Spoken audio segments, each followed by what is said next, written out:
and my mask is broken, because now I'm free-flowing air out the crack, right? Positive pressure masks always flow in air. The old school ones in the 90s were demand. You took a breath in, you got a breath, right? Now it's just blowing air. So you're losing air, right? You're trapped, you're dying. Rip gets there, and what's the biggest struggle? I gotta do a full mask change out. What's the biggest struggle? They don't do it with gloves. They won't take the gloves off, right? But you can't, because it's hot. And he's hot. Everything about him is hot right now. His helmet's hot. The metal on the buckles is hot, right? Everything's hot. And I want to take my gloves off because I have no tactile sensation, because I've never done it in my gloves. Who's doing this at the fire? They get off the truck, they put their gloves on, they throw ladders, they stretch line, do whatever, and then we stop in the front yard of the house and we pray.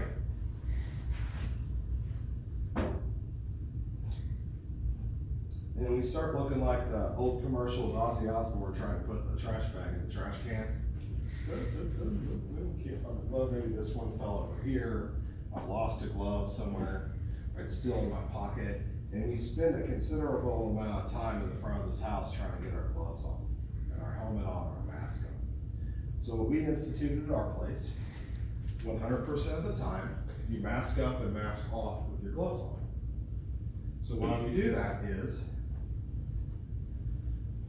putting the mask on is for them. By being efficient at masking up quickly, it's for them in the house. I cut down on that time, right? Taking your mask off is for your brother. Because if I'm good at taking my mask off with my gloves on, I'm good at pulling the hood back and releasing the straps and putting the helmet on. Does that make sense? So imagine you've taken your helmet, you've got it through your left arm, it's just hanging there. You took your strap, it's all the way open, it's hanging there, okay? Now you put the gloves on. I'm gonna have you try to put the mask on, tighten it, and pull your hood up.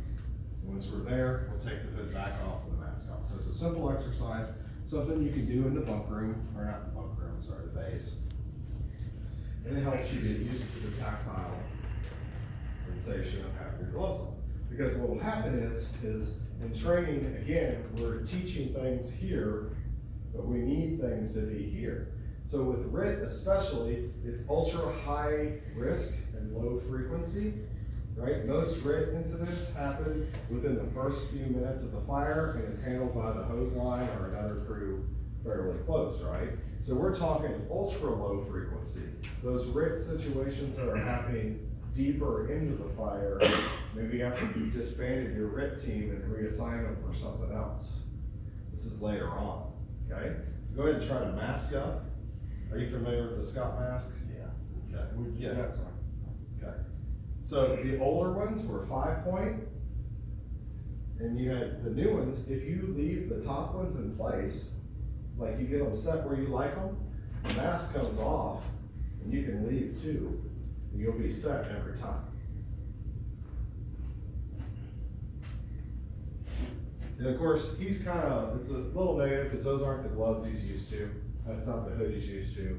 And he said they've just got the new masks. So it's a new, a lot of things here. So I don't expect him to be competent, do I?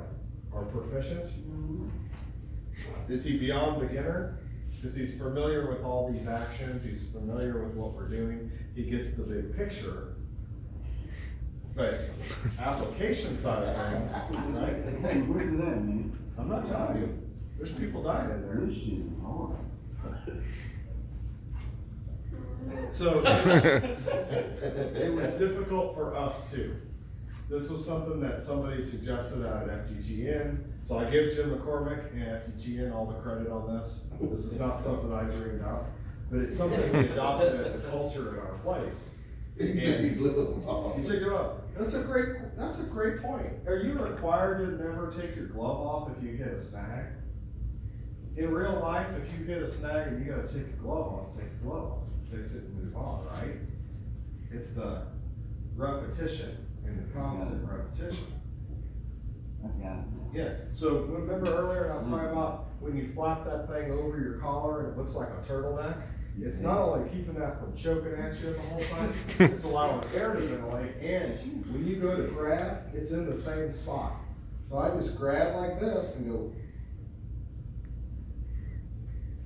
So landmarks are important and all that, but you won't do it, I mean, you won't do it. Like, how do you expect to be, I need you an expert. If that's me in there, I wanna go home to my kids, right? Alright, good, now take it, so he put it on for them, okay? Now take it off for your brothers.